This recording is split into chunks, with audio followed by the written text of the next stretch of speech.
One of the most bizarre evidence that I actually helped in collecting was to actually search for a body part. It was a thumb because there was a group of people, they were fighting using knives, and one of them got their thumb cut off.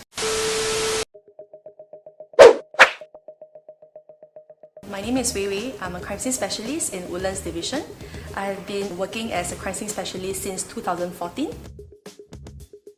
Basically, once we respond to the crime scene, first we have to gather facts from the police officers or the investigation officers. This is to provide us with a general knowledge of what had happened and who are the victims, how many victims are there, and any idea of who is the suspect. After that, we will have a thorough walkthrough with the investigation officer to actually discuss and carefully select which are the more important exhibits to collect, and then we will mark it out, and then we will document it by taking photographs.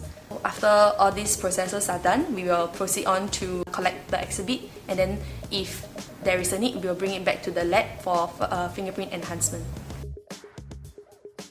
For evidence that we collect on scene, we actually classify them into two groups. One is the identifying or individualizing group, such as DNA and fingerprints. These are very specific kinds of evidence that can actually link to a specific person. But the other class of evidence are more associative, type of soil, type of fibers. You can narrow down to a smaller group, but you cannot narrow down to the source.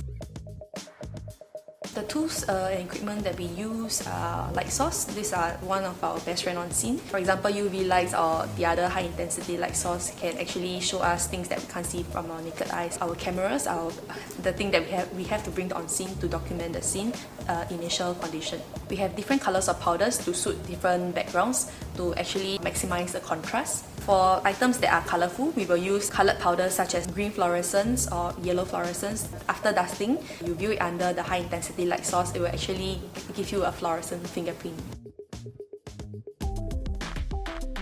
There is actually not much violence in it, but once there is a major blood vessel that starts bleeding and there is a lot of blood coming out, and if the person is still moving around, the whole place will look like it's very bloody. So you will think like it's a very violent crime scene, but actually it's just a cut on a major blood vessel. We do come across such gory scenes such as decomposed scene, and also people who actually fall from height. Sometimes you do not end up in the best state. Actually, to deal with it is just to have a mental state to tell that this is just your job, you have to do it, and you have to help the deceased to actually close this case.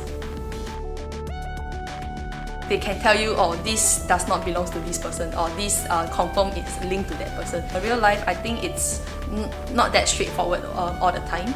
During dramas, you see they can analyze an exhibit like in just the next scene. But for us, we have to sometimes go through hours of work or even days. The most enjoyable thing about this job is it gives me different challenges every day. Yeah, it's not a mundane job, I would say, because every crime scene is different.